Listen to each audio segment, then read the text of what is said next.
chapter 9 or chapter 8, section 2, women make progress. The focus question is, how did women of the progressive era make progress and win the right to vote?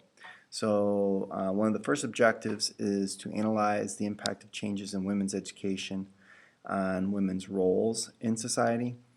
So that was one of the things we had talked about in the earlier chapter, where more and more women were beginning to get an education. And so by the early 1900s, you see more of these women who are graduating from college.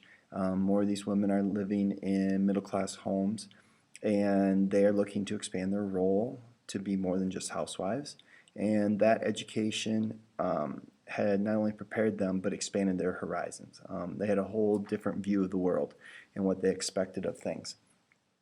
And so one of the things that also factors in here is you have more and more women who are working outside the home in factories. Not these middle-class women, but other women. And this work is extremely difficult. It's difficult for a variety of reasons. Some of them have to do with the factory conditions that they work in. We watched a movie about the Triangle Shirtwaist Factory, and that was a plum job. I mean, it was a great facility, but they still faced a tough situation, and that was one of the better jobs that poor women could get. So, and we saw what happened there. So, a lot of times they're taken advantage of in terms of the fact that they really had very little political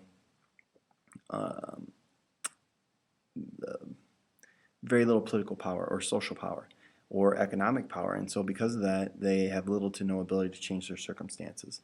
It isn't like they can go to Congress and say, fix this or we won't vote for you, because they don't have the right to vote. So it really puts them in a tough spot. On top of that, even when they do have it good, most of the money that they earn gets turned over to husbands or brothers or fathers. So they really are kind of stuck in a rough spot. So you start to see some reformers, middle-class reformers, working on women's rights. One of the key factors, or one of the key things that they're looking to do, is limit the number of hours. And this Mueller v. Oregon is one of the first places where they were actually successful enough to be able to begin to limit the number of hours that women could work. On the downside, it placed them in a class by themselves, and so that could be used to discriminate against women employees, but at least they start to get some protection. And Florence Kelley begins the National Consumers League, and the National Consumers League really does a couple, well, it does a variety of things, but mostly what it does is it educates consumers. So if you are passionate about child labor, the National Consumers League would give a list of companies who use and abuse child labor and those who don't. If you were concerned about the number of hours women work, the National Consumers League would provide you information with which companies limit the number of hours women work and which ones didn't. And so what you could then do as a consumer is you could buy goods from companies that you agreed with or morally supported. So that really helped people make an economic impact, and it could economically punish those companies that perhaps they didn't like their labor practices and the things that they did. Another thing they worked for is the temperance movement, which results in the 18th Amendment. They really believed that alcohol would destroy family and home. Margaret Sanger also helped educate women on birth control. And Ida B. Wells, again, we're talking about Ida B. Wells, she was a very active progressive, and she addressed lots of different issues, from lynching to the education of African Americans to the role that African American women should play. So the next two objectives is explain what women did to win workers' rights and improve family life, and then evaluate the tactics women used to win passage of the 19th Amendment. So these kind of things go a little bit hand in hand, although win workers' rights and improve family life, that kind of goes up above with a lot of the things that we talked about just there.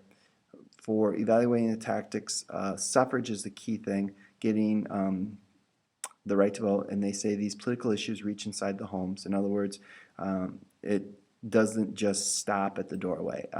When husbands come in I mean, all this stuff goes into the House, and so women should be able to have the right to vote. You have two different ways that people want to address this. You've got Kat, and it's kind of interesting because Carrie Chapman Cat grew up in Charles City, Iowa. So she's a Northeast Iowa girl. She has the winning plan, which is a two-front plan. It's get a national amendment and get state referendum. So she's going to work through the political system to get the right to vote.